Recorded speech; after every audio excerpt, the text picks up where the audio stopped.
Hello, what is going on? It's time for another 5 under the radar horror movies video. So I believe this is volume 5. Yeah, it's volume 5. Going to count down 5 horror movies that are sort of a little under the radar, you know, not spoken about so much. I mean, a lot of them you will have heard of, as I always say. But anyway, let's get kick started with Excision. So this is like a sort of character piece. It's about an misfit teenager called Pauline. She gets bullied and things like that and ridiculed, and she's obviously a little disturbed, and it all sort of like progresses towards like a climax. Yeah, it all progresses towards the climax of the film where everything goes down and she does something pretty horrific, and it all builds up to that. So, you know, there's a lot of in between in this movie. Like, it's not always everything's not always as it seems, and there's a lot of trippy scenes as well where she's tripping out in space, seeing out and having like hallucinations with weird stuff happening and things like that. But you know, if you've not seen it, give it Excision a go. You can pick it up. This is an UK release. Yeah, you can see some images on the back. Most of the gory scenes are actually like visions she has, as I stated, you know, like the hallucinations. But really interesting one. Yeah, she's got quite an appetite for madness, this Pauline character. That's Excision anyway, at number 5. Okay, on to number 4. So number 4 in this video of Under the Radar Horrors is Lost After Dark. I think it's a 2016 film. It's a retro slasher, so it's set in the 80s. Actually stars quite a well-known actor in it, Robert Patrick from Terminator 2, who plays the cyborg villain in that film. He's in this as an I think he's like a teacher or something at the school. But anyway, these teens go to this house where this killer's supposed to have been, and the carnage basically goes down and they start getting picked off. You know, it's a typical slasher. It's not reinventing the wheel or anything. You know, it's quite standard fare, but it's a, you know, if you like slasher movies, it's an interesting one as far as like the gore's concerned. It's got a pretty good killer in it. From what I can remember, not seen it for a while, but he doesn't wear a mask or anything, so he's not got like a very iconic look to him. He's sort of just like a, you know, like a scruffy like sort of looking guy. But yeah, it's definitely worth a go, Lost After Dark. I quite enjoyed it for what it's worth. And it's also got, you know, with it being a retro slasher, it's got a bit of a homage to like older movies at the end, at the climax of the film. It actually does a freeze frame on a victim, if you know what I mean. Like, if you know what I mean, you'll know what I mean by that. But yeah, that was a pretty cool little homage in the film. Anyway, that's Lost After Dark. Number 3 is a black comedy, so it's got a lot of humorous elements to it, but it's also filled with and scattered with tons of gore and things like that, and some crazy stuff. And that's Stitches. Says you'll die laughing, you know. Yeah, it's about this clown that gets resurrected.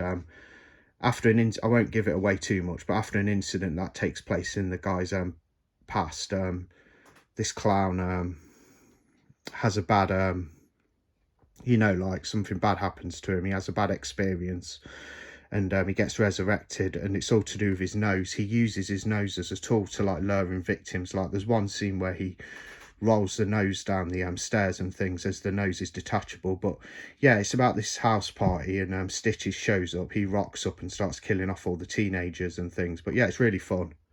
Can't remember the most about it, apart from it being a pretty good watch.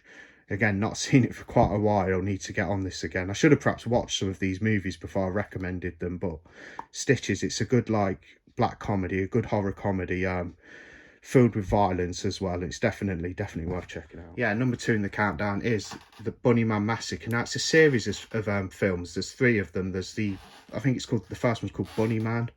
Quite a hard one to get on disc. I've never had it on disc. I have watched it online. And there's Bunnyman Vengeance, which you can download digitally or pick up a DVD, I think. But I've got the Bunnyman Massacre, the middle film, on Blu-ray. And don't get me wrong, it's nothing special. Like, it's not the most inventive movie or freshest concept. It's basically like another version of the sort of Texas Chainsaw Massacre with lots of gore in it and violence. But if you like your slashers and you like stuff like TCM, it's a fun one. It's about a guy who wears a bunny suit. He goes around picking off victims. He has a friend who he works with, who owns a farm shop and works on the farm. He lures in victims for himself and the Bunnyman to murder. You know, and it's about basically your typical slasher fare where victims are in the woods and the forest being chased and stuff. But really feels a bit like TCM, as it's set in like a rural area. And there's a pretty explicit scene involving a school bus being massacred, filled with children. It doesn't literally show you all the violence, but it implies it quite brutally. He goes onto a school bus and just goes berserk. But yeah, that's Bunnyman Massacre. Definitely, if you're a fan of things like TCM and your typical like slashers, Bunnyman Massacre could be like a fun time for you. And okay, on to number 1, which is one I can remember quite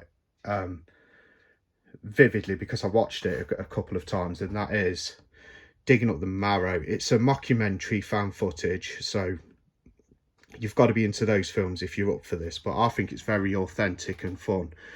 It's by Adam Green, the guy who did Frozen and the Hatchet series. He's directed it and he's the star of the movie. So he plays himself in this film, and it's about his production company basically being sent this footage from a guy who claims to see actual monsters that live underground and keep showing up, resurfacing in this wooded area. Adam Green tries to chase him down and make a film on it, which is basically supposed to be this film as it's going on. And they go trying to find monsters, pretty much. It's got some crazy monsters in there. You do see the monsters, so it's not all left to your imagination. There is some visual stimulus in the film, so you do get to see some of these monsters on camera, and they do look pretty cool. And yeah, it's a really good one, Digging Up the Marrow. Like I say, seen it a couple of times. Give it a go.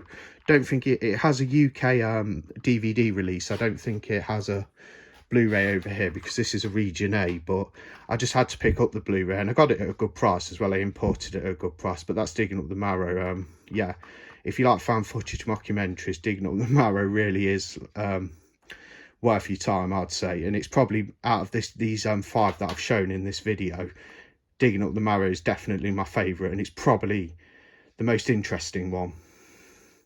Yeah, there's some really interesting aspects to it because it's like a documentary. With it being a mockumentary, you know, it's like watching a real documentary. Yeah, really really cool movie. That's the video anyway. Any thoughts on these? If you've seen them, do leave a comment down below. I'll get back to you. And yeah, might do some more of these in the series. I'll probably leave it for a while. I don't do them too frequently, but I just thought I'd do another one because I find it an interesting little video to compose, you know, going through some sort of lesser known titles in the genre. Okay, that's the end of the video. Bye.